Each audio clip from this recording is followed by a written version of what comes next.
Hello, welcome to Anime Mystics. I'm Roman, and tonight I am watching My Hero Academia Season 3, Episode 13.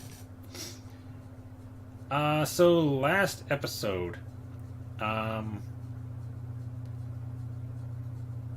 we kind of picked up where we left off after the fight with All Might and All for One. Um, he went to go and meet with Deku.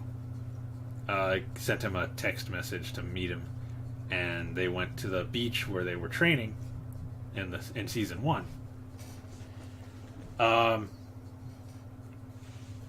when they met, they did the whole running on the beach thing where they're running towards each other really slow, and then All Might punched him and bled from his mouth as he did so.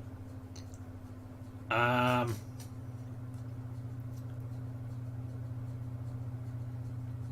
Basically, he's upset because he never listens to him. Tells him not to put himself into like so much danger and hurting himself. But he was happy that this last time he was able to help out without like breaking any bones. Uh, and they actually got away with Bakugo. Um, So the rest of the episode actually dealt with the school and the teachers. Um, they're trying to implement this dorm, uh, like system, where they want the students to actually move into the school. So they're All Might and Eraserhead. I can't remember his actual name for some reason. um, they're going to each house for each of the students to get the parents' permission to allow them to stay in the dorm. The first one we see is. Where's my picture? There it is. Jiro. Um, they're talking with her father and her mother. Um, and he's going on about how can he trust them to take care of her, especially since one of these times she got injured and all this and that. And then she walks in with like some drinks and is like, don't listen to him. He was super excited when he heard about this. We had already made our decision. And after the fight with All Might after All Might's fight, he was like super excited that I was being taught by this person. And he's like, look, stop. I'm trying to be a strict parent here. So yeah, they didn't have any issues there. Then they went to Bakugo's house. He is basically just like his mom, only she's not incredibly arrogant. But she was kind of smacking him around a bit, like smacking him in the top of the head. Basically, they had no issues with him staying in the dorm because of what Eraserhead said on the TV about him when he was captured by the villains. About how he wants to be the number one hero, and that if these villains, think that they found some kind of opening in the way he was during the sports festival, then they're mistaken, and they're going to be disappointed.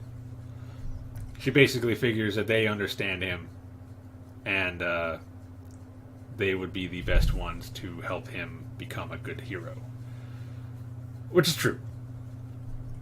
So yeah, they were fine with it. As they're leaving, Bakugo steps out, and without actually yelling, this is the first time I think I heard him speak normally.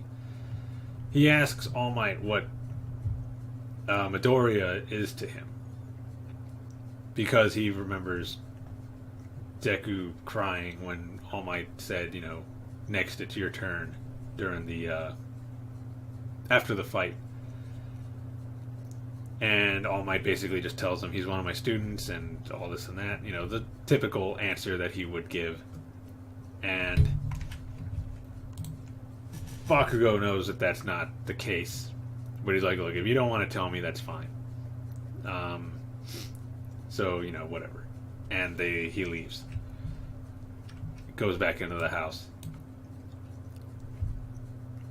Then they head to Midoriya's house. And he's like, you know what, I'll go into this one because we got to meet all the parents today. I'll go here, you go to the next one, and we'll meet up later.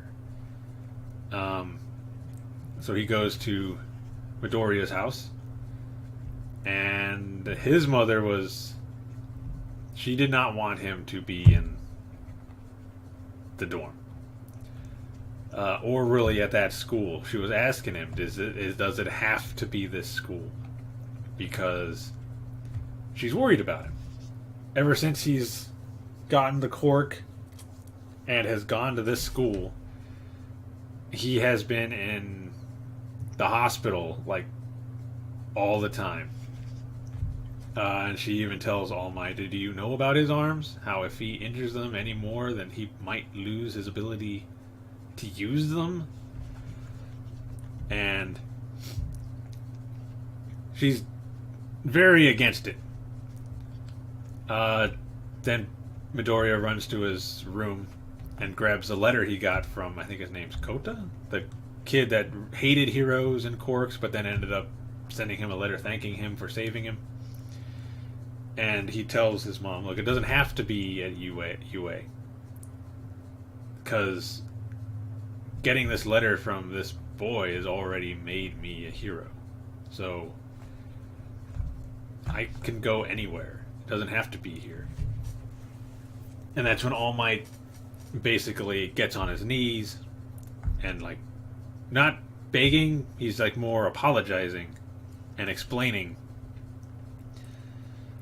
that he's sorry for everything that has happened to him, but he is positive that Midoriya is the one that will succeed him as the symbol of peace, and that he wants him to be able to stay at this school and be in the dorm so that he can properly train him and ensure that he does not get in those kinds of situations again. Definitely took both of them by surprise. They did not expect that. And she makes him promise that if he stays at the dorm, that he will ensure that nothing, like, seriously bad happens to him. And he promised. Basically, you know, saying, you know, he would train him properly, he would make sure that he was safe, he would ensure that he didn't have to constantly get healed and put into the hospital. So then she agrees to allow him to stay at the dorm. And that is the final part of the main episode, but we do get an after-credit scene dealing with All For One, who was basically saying the same thing to himself about dude with the hands on his face. I still can't remember that guy's name. Shigaraki? I think it's Shigaraki. How it's his turn to step up and take up the mantle of, like, top villain or whatever. So yeah, he's on his way to being the next big villain. Now that All For One has been captured.